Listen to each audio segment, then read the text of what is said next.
काका काकींनी केळवणामध्ये मला दिलं आहे एवढं मोठं सोन्याचं गिफ्ट. तर आज होतं मग काका काकींच्या घरचं केळवण. तर एवढी सुंदर तयारी केली होती की काही सांगायलाच नको. म्हणजे एवढं छान डेकोरेशन केलं होतं, फुलांची आरास केली होती आणि त्याच्यानंतर असं मला खांद्यावरून उचलून आणलं आणि त्याच्यानंतर फुलं वगैरे अशी अंगावर उधळली आणि कॅडबरी वगैरे दिल्या. आणि हे पाहून कुठंतरी असं स्पेशल फील होत होतं, कारण असा काही अनुभव मी नव्हता घेतला.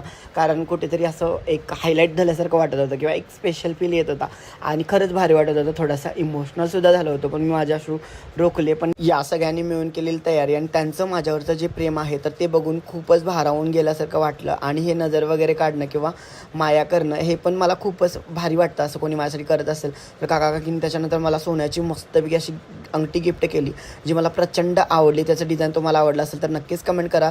जेवण पण छान केलं होतं आणि असे घास वगैरे भरवले. एकंदरीत खूपच भारी वाटलं आणि सगळ्यांना थँक्यू सो मच की एवढी सगळ्यांनी मेहनत घेतली आणि माझ्यासाठी एवढं प्रेम व्यक्त केलं. आणि भेटूया पुढच्या ब्लॉगमध्ये. तोपर्यंत सर्वांना श्री स्वामी समर्थ.